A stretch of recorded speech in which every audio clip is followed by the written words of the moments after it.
Inspire Students Roundtable of the semester. Thank you all for being here. I'm Emily, I'm a second year MIN Gender, Race and Diversity student, and I work along with Alexi, Kat, and Karim for alumni relations.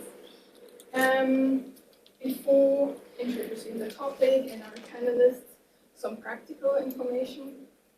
This session will be recorded for those who are not able to attend. Today there will be a Q&A session in the end.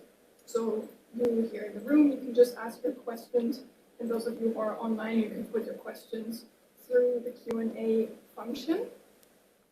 And you can also ask your friends questions both in French or English as you prefer. This roundtable is part of the Alumni Month, which we organize every year in March, which includes a series of roundtables.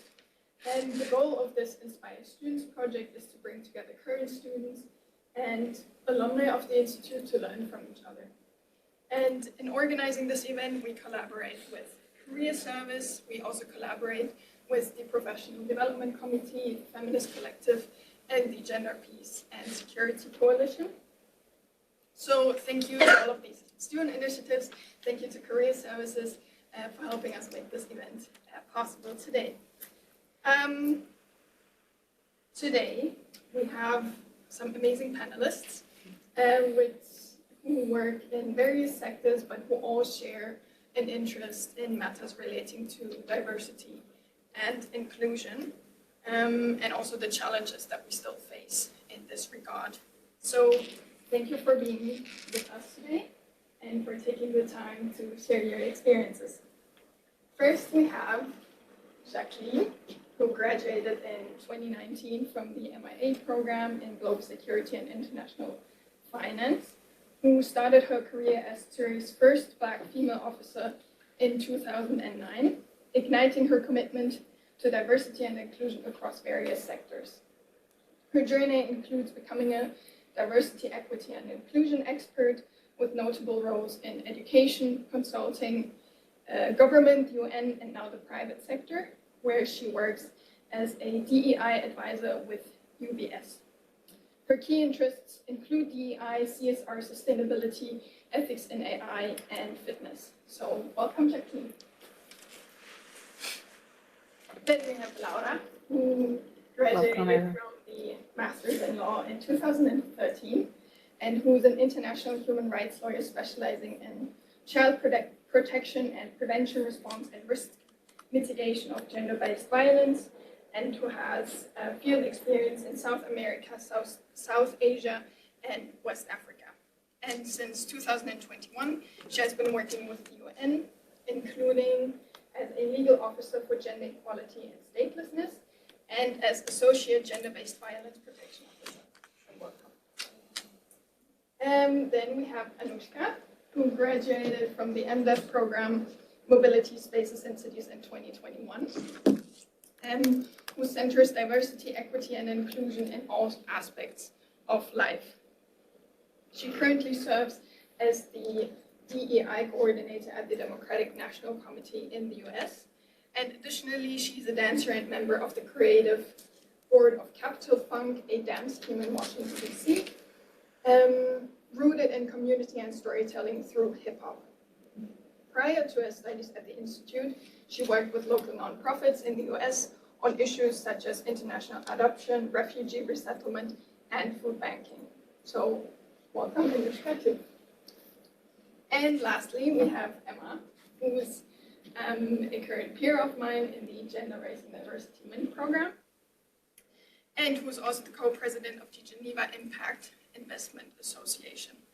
Last summer, she began an internship at Credit Suisse as a DEI strategic advisor, which became a UAPS internship after the acquisition, and where she also worked together with Jacqueline. She also has experience as a disability support worker at the University of Nottingham, where she did her bachelor's studies in French and politics. So welcome, Emma. And I will now hand it over to Tiffany, who's one of our career advisors at the Institute, who will be moderating today's panel. So the floor is yours. Thank you. Thank you everyone for being in attendance. It's a pleasure to have you. Hello to all of our panelists. Hello to Jacqueline and Anushka. I don't believe that we've met yet. Thank you for being here.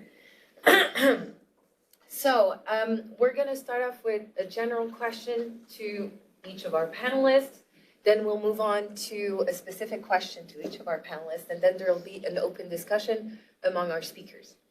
So let's get started with the general question, and we're going to start with you, Laura.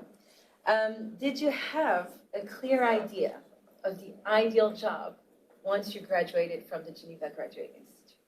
Thank you. First of all, hi everyone. The short answer is no. It's great to be here with you, and really I will talk only on behalf of myself and not on behalf of any organization today. So when I finished at the Graduate Institute, I had a lot of volunteer experience with different types of employees. So I would rather say that I had some points of references, and also values, which I had very strongly identified, which was very important to me. But apart from that, I also knew that I was interested in rather general positions, more cross-cutting areas such as gender equality, sustainable development, and rather than a specialization per se. But I didn't really know exactly, let's say, what is the real function behind some of the job titles that you can see when you're applying what you do in names.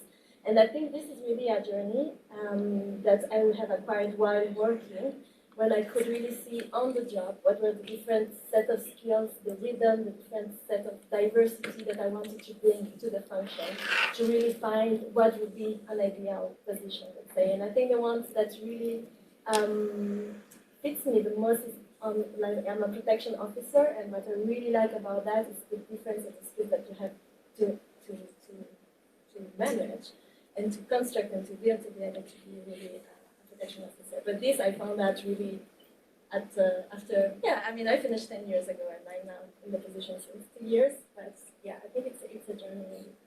So Thank you, Laura.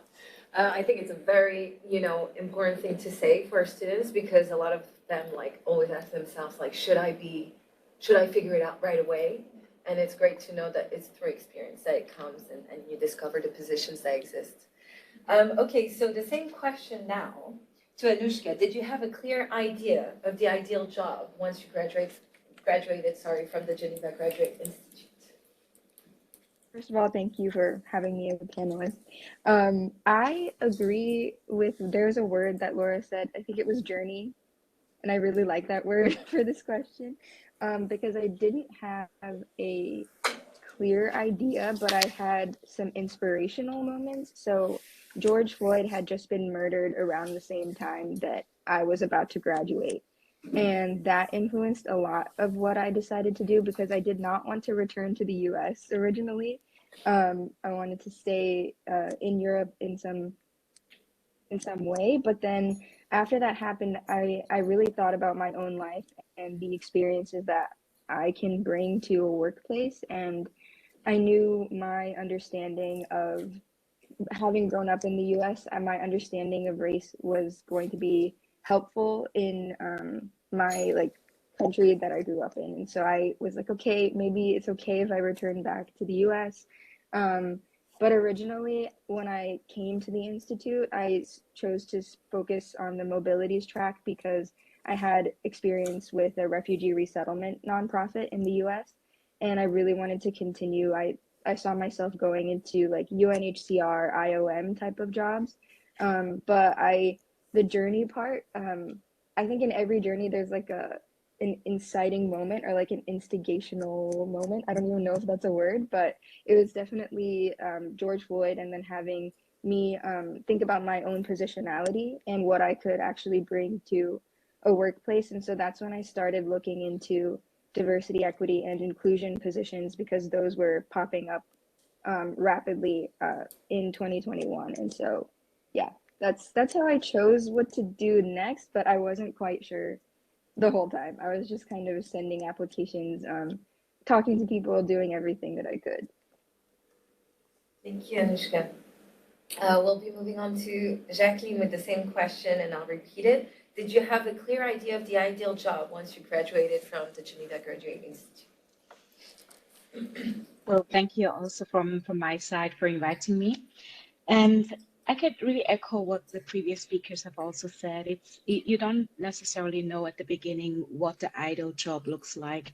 And I could say in my case, it was really it evolved through my personal experiences working in different sectors. So when I was at the Graduate Institute, for example, working at the UN was one of the top topics everyone talked about, or where people wanted to work or to become a diplomat, and less the private sector. So what I started to do was really understanding what do I like to do and what do I not like to do. For example, I knew I am good in project management. I want to be working with people. I want to look at human rights or also civil rights movements, laws.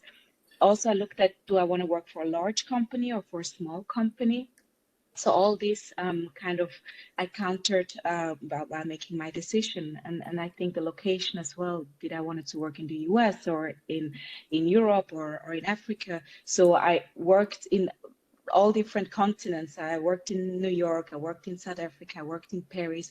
So, and then I kind of shaped my ideal work environment. So I knew, for example, that I would like to work in Switzerland. I knew from my own experience, I would like to work in diversity and inclusion because I started to follow my own passion. So I started a blog that I actually started in 2018 around diversity and inclusion in the police sector. And through this experience, my interest for D&I evolved. And at that time, there weren't that many roles in Switzerland focusing on diversity, equity, and inclusion. So it wasn't a career path that I looked into. And only, as has been mentioned by Anushka, only after the killing of George Floyd, there were a lot of open roles in Switzerland, also in regards to diversity and inclusion. And that's where I then actually started to go into this field. So it took actually almost 3-4 years after graduating where I then really found the role that I'm truly passionate about. Okay, so I feel like the key word is really it's a journey. It takes time to really figure it out. Thank you for answering the question. We have Emma, a different question for you because you're still a student. So the question for you would be, what resources at the Institute do you feel have been the most important in your professional journey and that present students could harness today? So I definitely think the biggest thing for me was making use of the network that we've got within the Graduate Institute. It's something that has been like a very big difference between my undergrad and being at the Graduate Institute. Being able to just reach out to professors, have informal coffee chats, people at the career services has made such a big difference. Before I started looking for internships, I remember Claire Somerville sat down with me for around an hour and we just had like a really big brainstorm of what I'd like to do, what I wouldn't like to do, and that really kind of broadened my perspective of what is out there and what would be available for me beyond just international organisations within Geneva. So that was something that was very beneficial. So making use of the network within the Graduate Institute and being really proactive with it. That your professors aren't going to come up to you and say, hey, do you want me to help mentor you informally and support you look for internships? But if you reach out to them, you get to know people and you develop a good relationship with your professors, they're going to be a lot more willing to help you and give up their time, which is something that did help me a lot.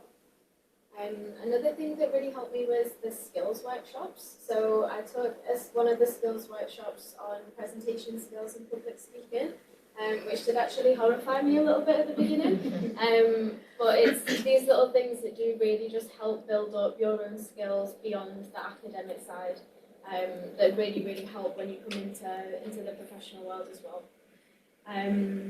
So I'd say those two are definitely very helpful. Another thing that's been really helpful for me is the student associations. I'm co-president at the moment of the Geneva Impact Investing Association, and through the ability to network, go to external events, and also in terms of leadership and managing teams, something which is really, really important. And in the field of diversity and inclusion, having such a diverse student base as well is really beneficial. Awesome. Thank you, Emma. Good. So now we're going to move on to the specific questions to our panelists. And to switch it around, we'll go back to you actually, Jacqueline. What skills have been the most helpful in your career trajectory? that have allowed you to bring the DEI perspective across varying fields, such as security, finance, and education?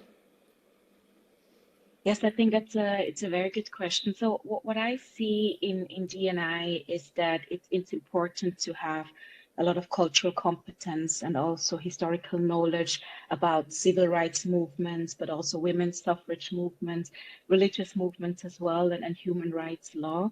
So I think having a good and a strong foundation about these different, I would say, movements for equality is very important to navigate the D&I field. But at the same time, since I have also a police officer background, skills like conflict resolution or effective communication was very important for the work, or is very important for the work that I'm doing, because you have a lot of different diversity categories, people with also different needs, but you also need to navigate and be able to mediate different situations. So I would add that this is definitely a skill as well. This also is connected to diplomatic skills. I also worked in the diplomatic sector, so being able to communicate also in a very inclusive and I would say a political way, using the right language is crucial in this context. That means it's really around navigating complex social dynamics. And if you bring these skills, I think a D&I career is definitely something you should be looking into. But there's also another dimension, and that I would say is understanding a lot of data. So we work very closely with data around, let's say, gender diversity, how diverse is, for example, an organization, where do we see, where is movement needed, but then also economic, or if you have a background in economics, also there, this skills is very helpful, specifically when we look at financial economics or financial access to education or to rights. So having also that background, kind of more the data skills, is very helpful as well. So I would say working in DE&I is interdisciplinary. So if you bring various different skills, but in the long run, you are interested to work around human rights and equality, then I think you bring the right skill set for this career. And maybe the last point is just very important for DNI to look at DNI from a local, regional, and also global perspective. So understanding the local nuances to be impactful and successful is crucial in this sector. Very good. Thank you, Jacqueline. And then Anushka, to you, tell us a bit more about your career trajectory. How has your experience within nonprofits prepared you for your work in DNI? So similar to Jacqueline, it was like I was centering diversity, equity, and inclusion before it was really given the title of that's what I was doing in my respective positions in nonprofits. And I had to do a lot of reflection on that before I started interviewing for DEI jobs, because I was like, okay, when else have I done this? Because I have to be able to speak about the fact that I have the skills to enter this type of position. But I would say in the international adoption, so that was the first internship I ever had back when I was getting my bachelor's degree. I was working for an international adoption agency that did events for the kids that were adopted from different countries, to help them connect to their birth cultures and birth heritages. But they had never consulted people from those birth cultures to accurately teach the children what, to develop those connections. And so I remember asking a question. I was only like 18 or 19, and I asked if they had ever spoken to someone from China or spoken to someone from India to develop this kind of curriculum that they were teaching, and they said no. So at that point I was like, wait. So then I just made it my mission to make sure that those that people were actually invested in the process, and that they were the teachers, because they are the carriers of the culture themselves. And so that was one thing I did in that position that was very much related to DEI. In refugee resettlement, I was in a town that had no infrastructure to welcome people who were from different backgrounds or spoke different languages. And so again, I found myself asking questions like, okay, what can the school board do? What kinds of resources do they need to be able to meet our youngest clients where they are at? What can I do to work with the medical institutions around us or the other social services institutions around us to have them be more prepared to offer services in different languages? And to see our clients as regular human beings. And so I was doing a lot of advocacy in that job. And then in the food bank, I was taking a lot of people from different backgrounds in our city and people who had experienced in food insecurity and helping them develop talking points to speak with state representatives. And so really just amplifying people who had different types of life experience and bringing them into our work, which is something that I kind of took on as my own personal goal. Wasn't always part of the job descriptions in those positions, but that part of my career trajectory was so important for making me realize that I was ready for something to do DEI work, even if it never had the title before I stepped into the position I'm in now.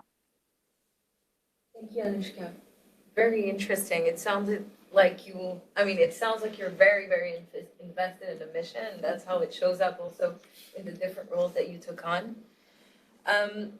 Now, to you, Laura, what has your experience as a human rights lawyer in the field of gender equality and protection from gender-based violence has been like?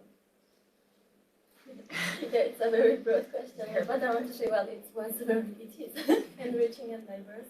I think one main thing I want to share here is that really it requires so many skills which are not taught in academic, in university. And I think it also requires, when you work in gender equality, a lot of self-awareness and know yourself very well. Because we do have gender experiences, we do have biases as well, and it's really important to be self-aware when you work in different environments. And being very sensitive and emotional intelligence play a very big role when a human entrepreneur working on these topics. And the context, being aware of the context. And by the context, of course, I mean the context when you're in an operation, you need to know where you're operating. But it's also the context environment of the person, of the survivor, of the community that you need to understand very much. And for this, you really need to work with. It requires also a lot of set of skills, which is about networking and coordinating with different organizations, because it really takes a whole society. And it also requires, as human rights lawyers, that we know very well what the police, psychologists, social worker, and other professions, what they do. And it also requires in the function that you invest time in making those bridges and these connections. So I think it's a very enriching position. And what I would like to say as well in terms of challenges, so when we work on protection from GBV, gender equality, the truth is that challenges are very much similar in very different contexts. And even in, let's say, in countries which will have very operational justice systems, the level of impunity, the level of needs are huge and are not at all common. So we are really working in a function where you can work as hard as you want. It is under resourced and it is a challenge. It is a good challenge. It can also be a threat because depending how you work, who you represent. Let's not forget that we, even in this room, I represent something. You see me as a person, and you're gonna have a reflection of who I am, and I'm gonna share part of my story, and I have many other complexities. So when you're working in the field, you're also in any field, in any context, you're gonna project, and you're gonna have this, and it's very important that you are aware of what is projected and what kind of change can unfold from that. And yeah, over 3 minutes first. No, it's fine. I want to run over. It's not all short-term the discussion. No, Yeah. super interesting. They were my main points. So really the part of student, I would say, to really also, and I like what Anushka said, actually, she talked about a lot of reflection and self-reflection, and I think working in this field, it is very important to invest in our person as well, at the same time, as in our technical knowledge. Absolutely. Thank you, Laura. Emma, how have your studies, your courses taken, and the class discussions around DEI at the Institute prepared you for your work in the private sector as DEI advisor? Yeah, so in quite a few different ways it prepared me and it also didn't prepare me. I think within the D&I sphere, you have got quite a big gap between the purely academic side and then the professional and the corporate side. The biggest thing that the gender race diversity specialization taught me was having a very critical perspective, not just of the field around you, but also of yourself and your own positionality. We had quite a few very interesting readings throughout our course that I think are really important reminders of yourself, who you are in your own working style. Something that really resonated with me, we read Mohanty, we read The White Gaze of Development, things that were more in the international organisation sphere, but are very transferable over to the corporate side as well. So having that more critical mindset of gender issues, disability issues, lots of different D&I topics is really important, because when it came to planning trainings, writing reports, doing data analysis, having that critical mindset of things that we learned in class was really helpful. I also think a big thing for me was coming from a university in the UK which was predominantly white students, then being at the Graduate Institute and having people from so many different backgrounds. That in itself was really, really helpful in helping you develop not only more critical thinking, but also empathy, like listening to other people's stories, people's experiences within different D&I topics. That was something that was really helpful for me as well. And then I would also say the fact that we have to do statistics then shows advanced quant quite tricky. And something that I didn't quite anticipate was that there is a lot of data analytics. Diversity and inclusion, from my experience, was predominantly within HR. So kind of bridging that gap between the academic and then the more corporate HR sphere was made a lot easier by me having taken classes within statistics and the advanced quant class. So yeah, I think there's a lot of things that you need to kind of bridge the gap, but if you go beyond the core classes that you're taking at the Graduate Institute and you do make the most of optional classes beyond your field, I mean, I'm a social sciences person, so the data side wasn't something I'm familiar with, but that did really help. And then also just being able to have those interactions with people from all over the world, people from very different backgrounds. I think that that's something that's so important for a career in diversity and inclusion as well. Thank you, Emma. Very, very interesting, all the answers that we heard. Seems like skills and knowledge definitely is important, but on top of that, it's really roles that require, having personal development, self-awareness, self-reflection, empathy. So thank you for this. Now we're going to move on to the discussion section of the session among the panelists. So feel free to just jump in whenever you want. I'll start off with a question. What would be your ultimate tip for someone like, one of our students here who would like to work in the field of gender diversity and inclusion?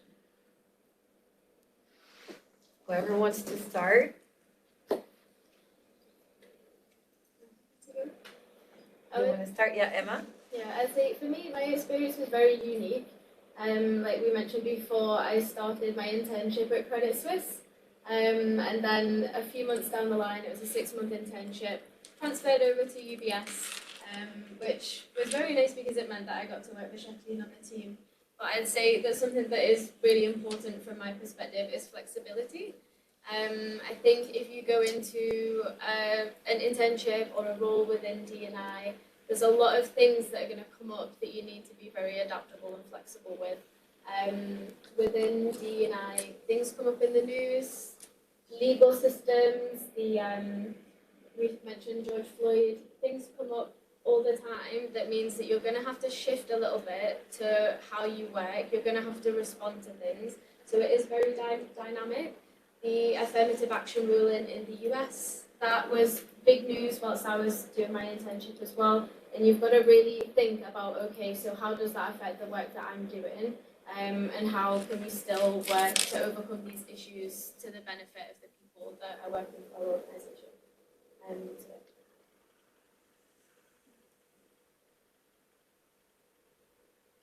Building off of what you just said, I had adaptability as one of my things that I was thinking about too, so that was good. Also, in just to comment on the previous question and the answers, it's really clear how all of us kind of focused on how this is a Jack or a Jill or a human of all trades type of sector where we really have to put on different hats all the time. So adaptability is so important to understand the qualitative data and quantitative data that we're looking at in an organization, so that we can create, as Jacqueline was saying earlier, processes that are more tailored to the local place that we are at, but having the mindset of what's going on around us in the world and in the country that we're in. I would say my ultimate tip beyond the adaptability, is that DEI is really about change management. And these are really beautiful words, diversity, equity, and inclusion. But what they're really asking people to do is change, which is something a lot of people don't really love doing, especially organizations that have been around for centuries. Even if they're progressive organizations, I found in like the organization I'm in now, even if they're progressive, there's a lot like, oh wait, but you want me to change how I'm hiring people, or you want me to change how I speak about a certain topic. It is difficult, and change usually comes out of moments of tension. So I would just say, like, the tip would be courageous and to really be ready to have hard conversations. But what it also means is that you're inviting people to see the magic of what could happen if you do actually change things, if things actually, if equity actually is centered, and if inclusion is the goal that you have. So I'd say the biggest tip is that it's about change, and that you have to be ready to be the like spearhead of that change, even when it gets difficult and there's a lot of things going on and you have to adapt to a bunch of different events or voices around you. To be staying strong in that is actually one of the biggest tips, I would say. Mm. And very good points. I don't know if we still have time for another answer, but I would add to what Anushka also said is having resilience, because DE&I, these are long-term projects, and oftentimes I get feedbacks from colleagues that do D&I projects, and they say, oh, we didn't have the impact that we wanted, or people didn't attend our events, or something that they're not happy with, and the initiative maybe ran for 3-4 months. And I always say DE&I initiatives, they take time. As Anushka said, it's a change management. When we look at big movements that we have experienced, from women's rights movement to civil rights movement, this took over generations. So, and in DE&I, we need to understand change doesn't happen overnight, and we need to have patience and resilience. And we might not be the direct beneficiaries of some policies that we implement, but it's really about what are you setting today also for the next generation or for the next 5 years. I think that's very important, because otherwise it can get quite frustrating when you don't see fast impact. And the last point is that if you're, let's say, an underrepresented person yourself, minority yourself, like in my case, as a Black woman working in the D&I space, what I had to realize is that even I am underrepresented in the D&I space. So, and I think that's very important to also protect yourself and your mental health also yourself, and understand that if you work in D&I and you're impacted yourself, it's important to keep certain boundaries and really make sure that you protect yourself, and that you know that there's a group behind you, people behind you that want to support you, but that you also understand you're not alone in this, let's say, environment. I think that's what I had to learn, and I think that's very important for every D&I practitioner. Thank you, Jacqueline. Thanks, everyone. I think what I could complement, let's say, building from that. I think resilience for me also resonates very much with kind of what I would call right now diplomatic activism, depending who you're working with. And I think also around change management, I think that deconstruction and reconstruction would be kind of the only permanent in this type of work. And I think that also to remain very much humble, because there is technical expertise who will not be so understandable by women. And actually, when I talk more on gender equality, but it's important that we are able to communicate in a way that we understand each other. And sometimes we may speak about the same things, but not with the same words. And when we fall into the trap of technicalities, what we call expertise, we can get trapped out of explanation. So I think this is also a very important dimension to keep in mind. And the power dynamics, to be sensitive to power dynamics, which are present in absolutely every space. And we may have different backgrounds, it's not sufficient, because there are so many layers, intersectionalities, that there are many unheard voices still today in so many spaces. And it requires efforts to make sure, and investments, to make sure that the diversity is really looked for actively in every field, in every action. Thank you. We actually have a little bit of time before we go into the Q&A. We have 8 minutes to be exact. So I have another question I wanted to ask you all. How do you approach issues of cultural sensitivity, when working on gender and diversity initiatives, especially in multicultural contexts? So if anyone wants to take the lead on that, feel free. Perhaps one point that I would like to say is that the work is really Jacqueline mentioned a lot around women's movements. And I think this is really fundamental when working on a context. There is society, there is community-based, there are women's movements. And it's so important to connect and work from there and build from there. Because I say that because when I feel in the international community, there is this big movement that is called localization, right? But being now working with the UN system, I mean, we are far from that, right? So I think it's an aim, but it's not in place at all, and it's not yet reflected, and it's not yet something that is done naturally. And back to the power dynamics, I think it's so important to work differently.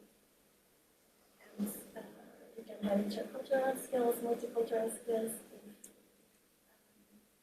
If the whole work is not connected and coming from the grassroots and coming from communities and working with, then it's going to be very hard in the long term to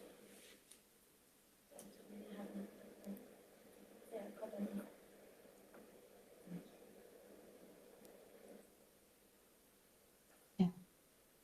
I think, can you hear me? Yes.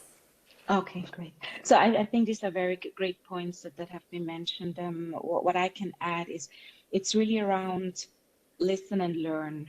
Even I had to do this a lot in the role that I am, because it's sometimes we go in and specifically also at the Graduate Institute, we learn to critically analyze, questioning, but sometimes you have to know when to take a step back, right? Because sometimes when we discuss specific about topic that impact maybe other people and not you directly, as an example, I'm a Black woman, but I'm not a woman with a disability.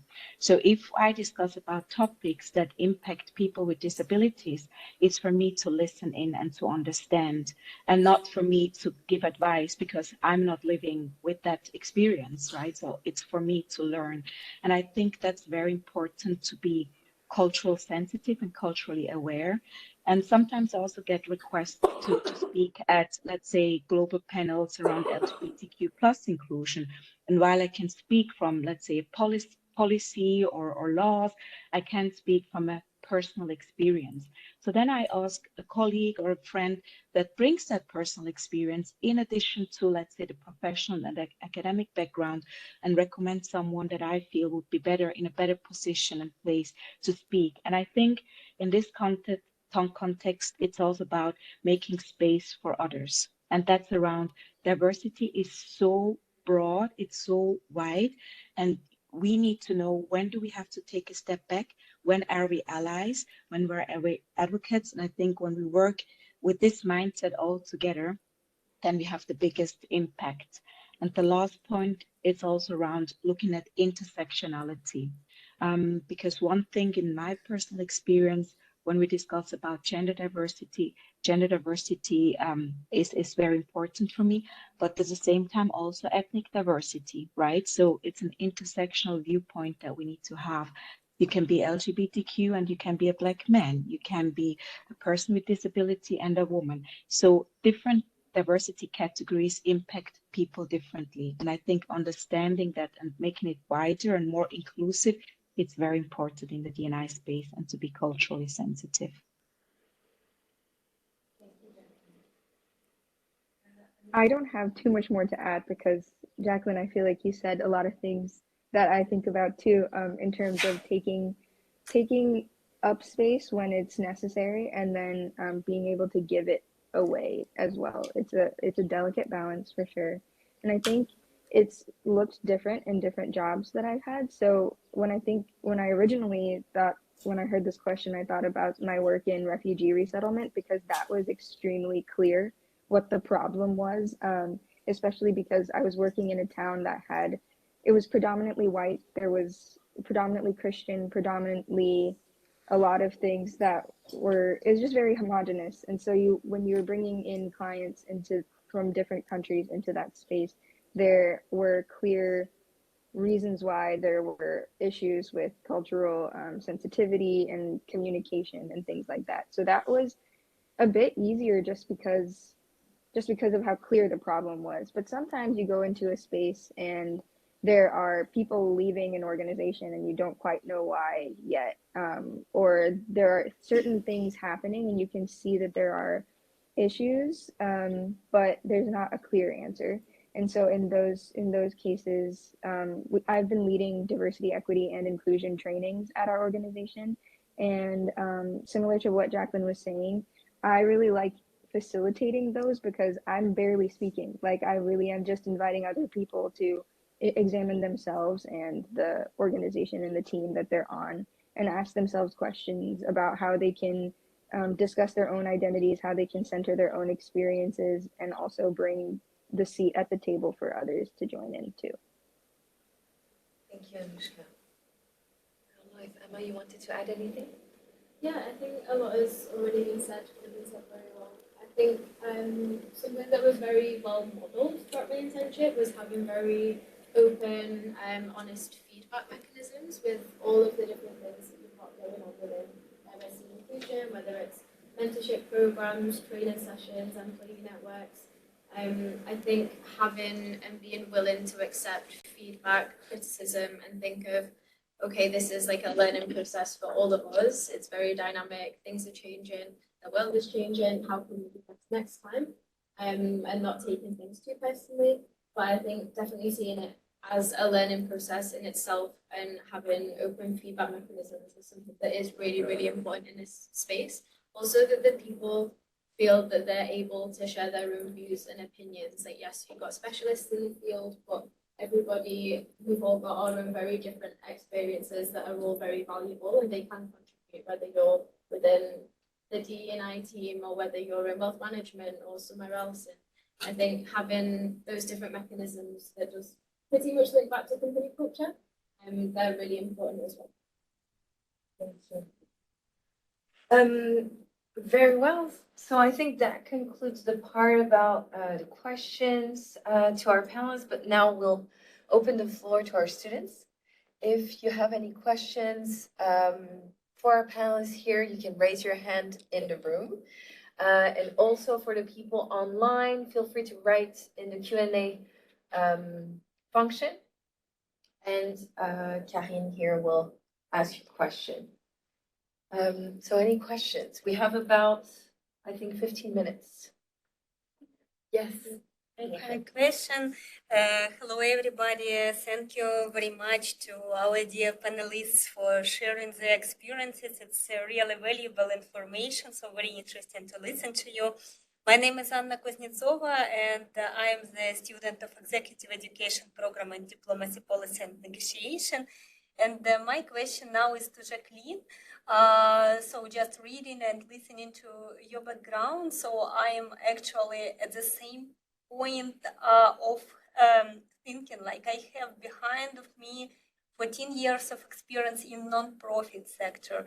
And how do you feel now working for the UBS? And how was this transfer? How did you decide and how you fit also? Because yes, I feel now when just sending even my applications, like I cannot send to the private sector because when I read the vacancy, I don't understand. So really just the thinking. Yes, thank you for your question, and which is a good one.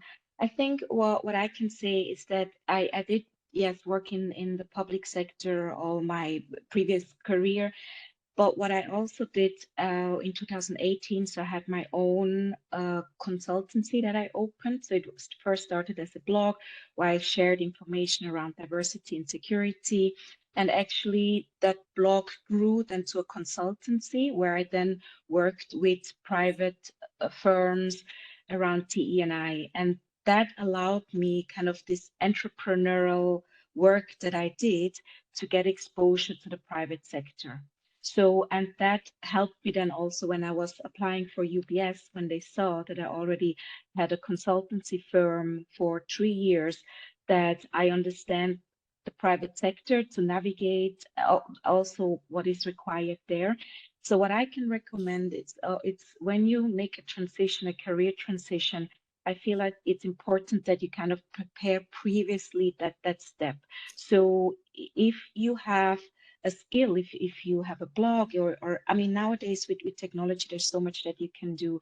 You can start with the blog, you can maybe also engage with private sector company already that do D&I work, right? Sometimes they have like open events or webinars that you can attend, start to network, start to build kind of that environment where you find people that work in that sector and then network there, because oftentimes then roles are also opened through networks. And I think it's important that you first start to define yourself in that sense as a specialist or a consultant in that area, so that when you start applying to these roles, they see already the benefit that you can bring.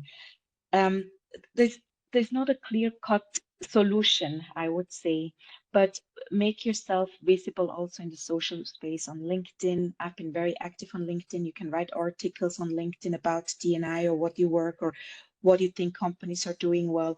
And that's when they start to recognize you and you can add this in your application. So be a bit innovative, think a bit outside of the box, right? Because I think public sector specialists fit very well in the private sector. I feel it's a similar environment, maybe a bit fast paced, but if you worked at the UN, which I also did, there you also have a large like UBS is a large organization, the UN is a large organization, it's an international organization. So I feel they match quite well. And each private sector organization has a public sector division.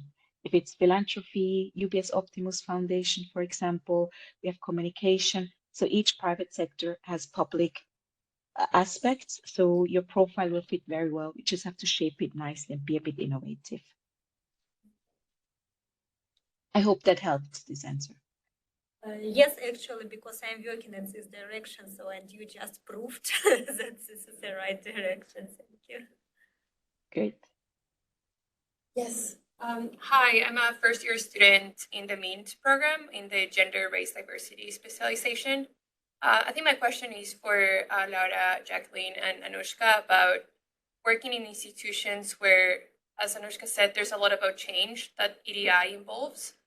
When that change doesn't really happen, maybe at the rate or at the pace that you would like it to be, how do you navigate maybe adjusting your work or adjusting like expectations and if it's more of a individual work that you see within like EDI, or how do you, because at the end of the day, it's like a more of an institutional change. How do you deal when like from the institution, there's maybe more resistance or the change that you would like to implement doesn't happen as fast as you would like to?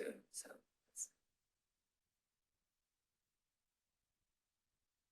Who wants to start? I think I'll take a stab at it first.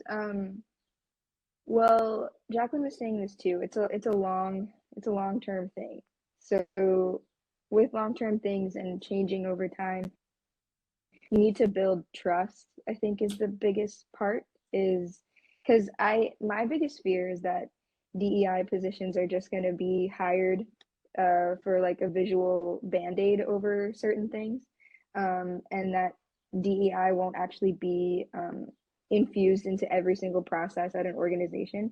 So to really be able to get in and work with every team and to really change things, you have to build trust, and doing that by whatever you say, you have to do. So if you say we're going to do an event for Black History Month, you have to do an event for every single month through the year. You have to build consistency with teams. So if you tell a team, this is how we're going to do this process now, you can't go back on the word. You just got to keep trying and like pushing for the consistency in whatever process that you bring up. I also think language is really important. So calling out like what you see, the repercussions, connecting to the language of the organization. So if the organization has a certain goal, for example, ours that I'm at right now is to elect Democrats in the US, up and down the ballot. So local office to Oval Office, that's what we do. So bringing DEI as a really important part of that and changing the language a bit by saying that we cannot do this without being as equitable, inclusive, or diverse as possible, because then we're not representing our country, we're not representing our democracy, that kind of thing. So yeah, language and shared terminology is really helpful. I think not only from a communication outward side, but inward as well with other teams, and really getting people to just change in an incremental way, the way that they talk about clients, stakeholders, or the mission that you have. So say two things there I just brought up would be the trust consistency part and the language part. That has been pretty helpful so far, but yeah, it doesn't mean that it's easy in any sense. Yeah. And these are good points. It's really also around the accountability piece. So you need to deliver what you say. I can say, I mean, in the private sector, it's a bit different, right? I mean, there you need to show success, you need to show impact fast. So what I do in my role, I really have to be thinking outside of the box, right? So if we have an initiative and we don't get a lot of buy-in, I'm thinking about how can I explain it from an economic point of view? What financial benefit does it has? Like kind of the business case of DE&I, even though we don't want to go in that direction because it's a human right, but in the private sector, it's really strongly also about the business aspect. So you need to have ideas. How can you get the buy-in looking at it from an economic point of view to the benefit for the organization, but also then to the wider good of a society or community. And then also I need to have a lot of ideas. It's also in regards, how can we leverage, for example, technology? So we know that AI, virtual reality, these are now the hot topics. So, and I personally feel D&I is a bit behind when it goes into the technological resolution. So, and there I need to be very innovative in thinking about how can we leverage AI for DE&I, for example. This is something that I'm very interested in. So you need to bring new ideas, be innovative to get the buy-in and to make sure people stay motivated to support DE&I, not only with their time, but also financially, because it's all these trainings that they're cost intensive. So we really need to make our case why we need the money for these topics. And then lastly, and I think that works quite well, is a competitor analysis. Obviously, if you're a large organization, it's a bit different if you're a think tank and a non-profit, but if you're a large organization like UBS or other bigger banks, you need to understand what are the other banks and organizations doing. And if they're doing it and it works well, then you can pitch basically, we should do that as well, because in the end, you want to be number one. And I think in the private sector, it's really much about how can you be the best employer, attractive to hire new talent, but also attractive for your clients, for your consumers. So you think in a much larger space, and that allows you to also be more innovative and think a bit more outside of the box. And I recommend this for all areas in DE&I because in the end, you need to bring new ideas everywhere to remain important and relevant.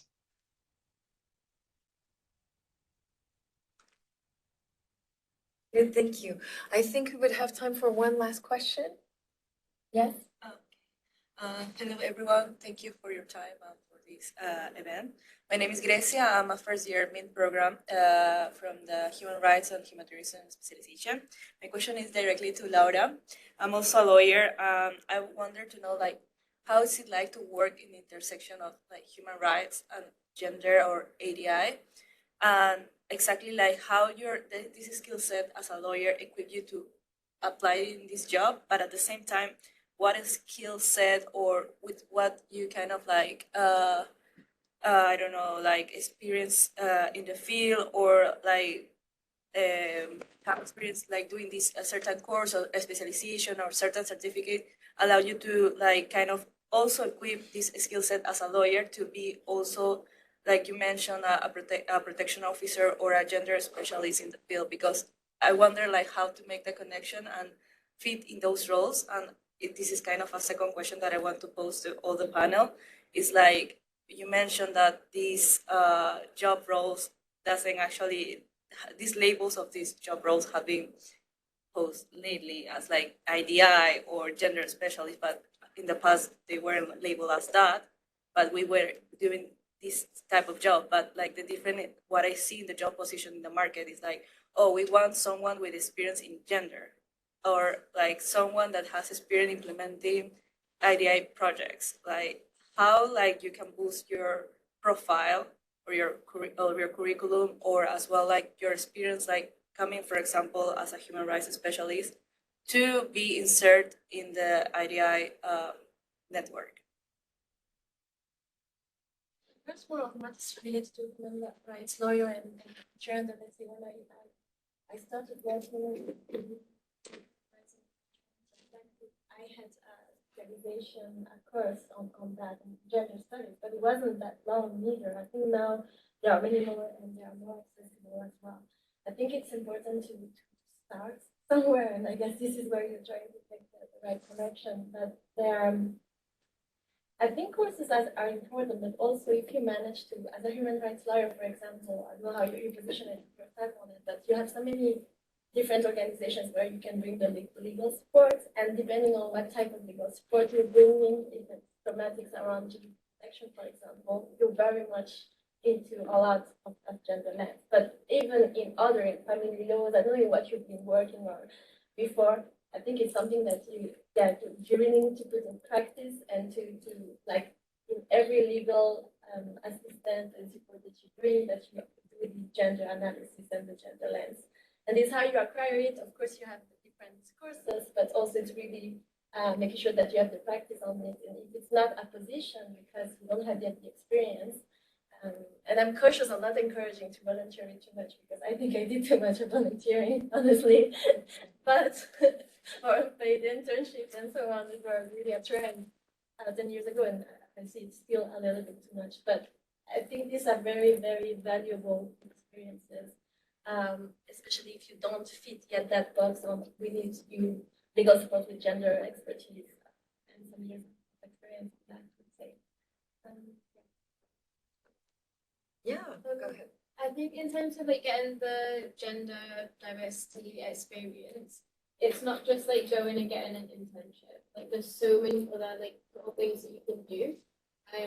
So for me, I'm obviously at the Impact Investing Association, but I then was like, okay, I want to do a podcast on women in sustainable finance. So I went and I did a podcast. I wrote a paper on gender lens investing, and that was published on the Impact Investing website. There's a lot of things that you can do, like kind of in your free time, that isn't just, like unpaid labor, but it's interesting for you. And then when it comes to like job interviews and putting your CV together, if you've got like those keywords and that different experience that can show that, beyond your specialization, you've still been proactive in doing things, that can really help from like the academic side. And also within like interviews and stuff, it's also nice to give your own personal experience and talk about your own passion. So as long as you can incorporate that into like interviews and classes, is, and then also show how like innovative you are within interviews. And I think because at our level, like people aren't expecting us to have like this CV like this long. Of loads of super relevant experience, but as long as you can tie it in to what you're doing, and you can say like, yeah, this is my specialization, but I'm incorporating gender analysis this way. Like at this student association, I've done this. I recently went to this talk. It was super interesting. There's loads of ways that you can incorporate it, but then show your interest without committing to a full unpaid internship, things like that. So yeah, the little things. All right, I'll have to close this session, but some of our speakers will be staying on for the coffee break if you still have time. And I'll give back actually the mic to Emily if you want to close. Thank you to our speakers. Yes, can we have a round of applause for our speakers?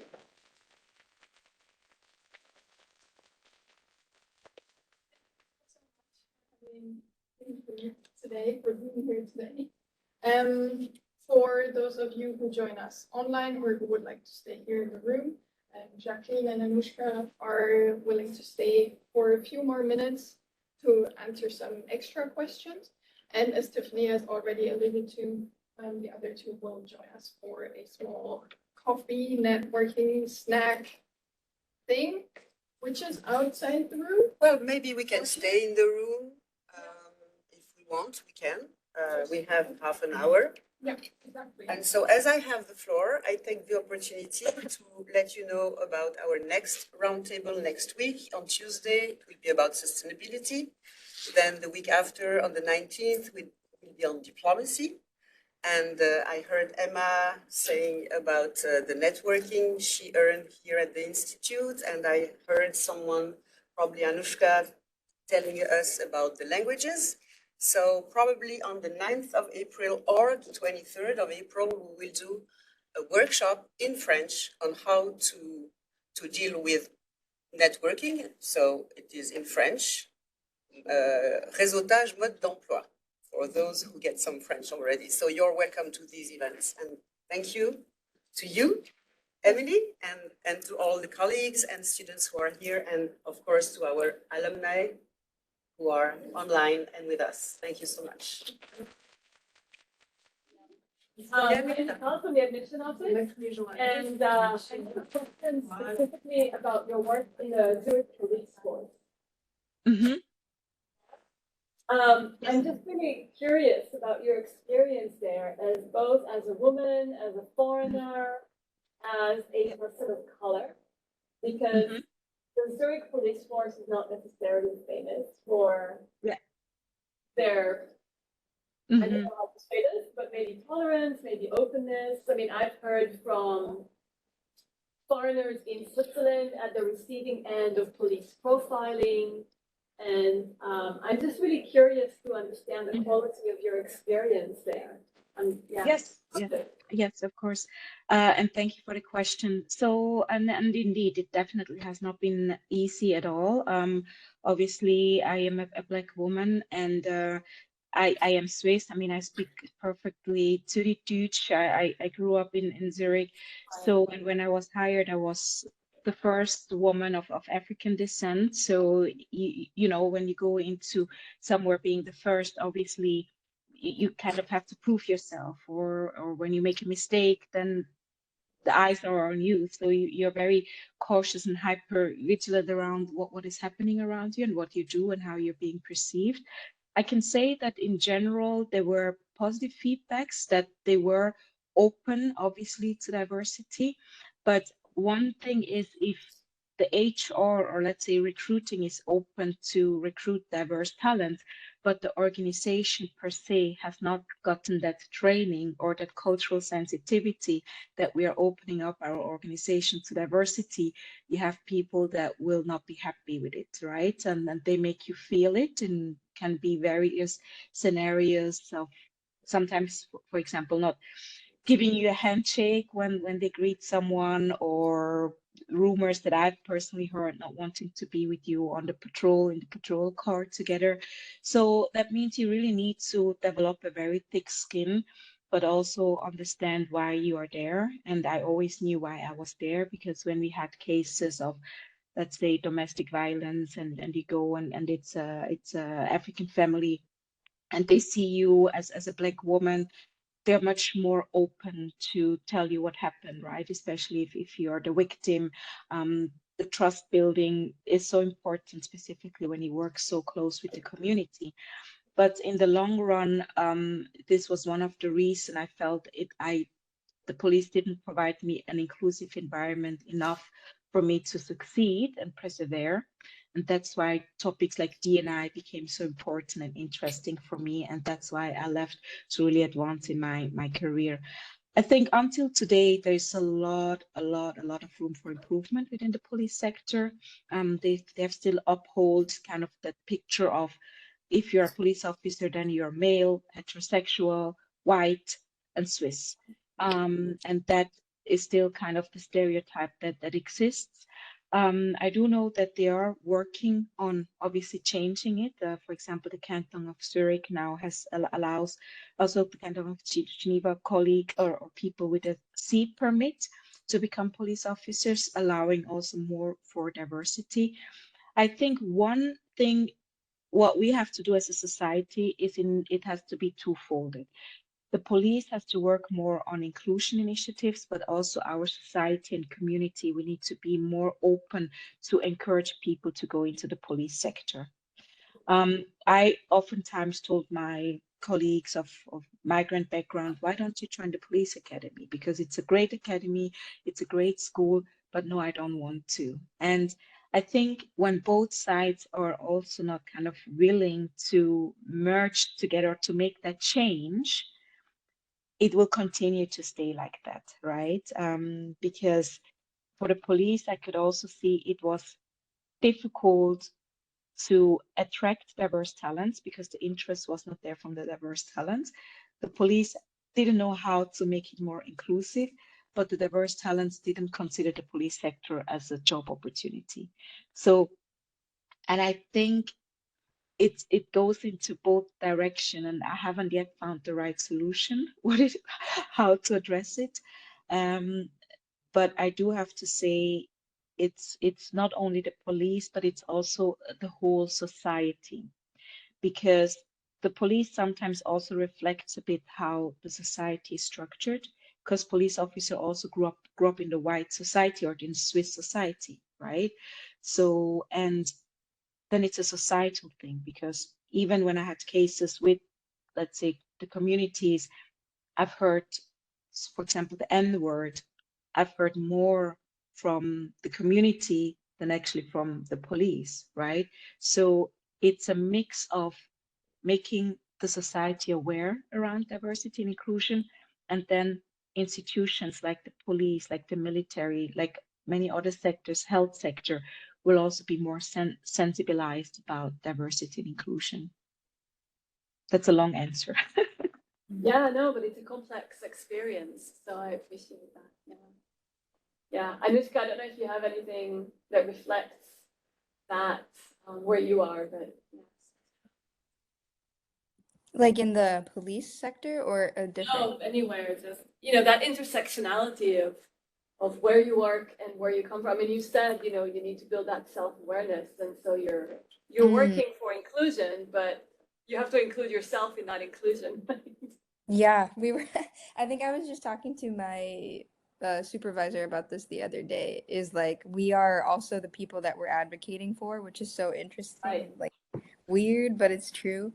I think it popped up a lot more in actually in both like the International Adoption Agency I worked for and the Refugee Resettlement Agency. Kind of like Jacqueline was saying, like people just trusted me more because they saw my face and felt like, and also with the international adoption, I was at a really interesting point for them to see. So there's a lot of kids that were adopted from India, but they joined like white families who didn't have a lot of access to culture.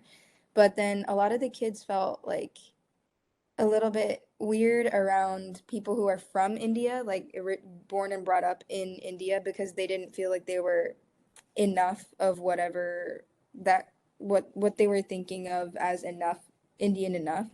And so like I was at this perfect like in between point for them to really see like, oh, she's American, oh, but she's Indian too. And like they came up to me and asked me so many questions, and I felt like they trusted me more and revealed more to me just because of the identities that I visibly carry with me. Same with refugee resettlement. When we had a client, they would, and they saw my face, they'd be like, okay, at least she's not, she's different like us, or like she's also from a different place, her parents are from a different place. So they trusted me a bit more in the process of like that I had their best interests at heart. So that was definitely more, I would say, more salient in those two positions, just because of how often I was interacting with people on the ground. But my job now, not that I don't interact with people, because I definitely do, but it's a little bit more like higher level and a little bit more strategic and planning focused than it is anything else. But I do think that speaking about my experiences and sharing them allows other people, in any space that I'm in, allows other people to feel more comfortable with me. And approachability is one of the things I'm really proud to carry with me. And like, I don't try to put airs about myself. I don't try to dress a certain way. I don't know. I just open myself up to people so that they can open themselves up to me. So it kind of just depends on the setting, but in those two positions it was a lot more. No, I really appreciate that. I think you have to find a place where you can be authentically yourself, and I'm sorry, Jacqueline, you didn't find that in the police force. I hope UBS is a better place. But yeah, I think It's a hard thing. Yeah, it is, absolutely. I mean, there's a lot of work to be done, right? I mean, also women in banking and women in finance, and when we moved to Switzerland, my mother couldn't have access to the bank account. So, yes, I mean, it's just really interesting on so many different levels. Foreigners, like you say, all the mix, the crossing of identities, all those things. You have a much better, a richer frame of reference to interact with a wider range of people. So. Of course, yes, and I mean also globalization, right? It's not only about, it's the world is getting so more and more interconnected, so it's a natural process in the end, right? I think we just need to understand how to understand cultural differences, languages, all that, and this is always a journey. So. Thank you so much. I'm going to let you guys go so that these people can go and close down the classroom as well. You're up to 2. And we have a training, right, to go to. So. Great. Thank you so much. Thank you for having us. You're welcome. Thank you so much. Hi, Anushka. It was great to meet you, Anushka. Yeah, you too. Have a good day. Bye. Thank you so much, Anushka. Merci à toi, merci. Take Bon care. après-midi, à bientôt. Ciao. Bye.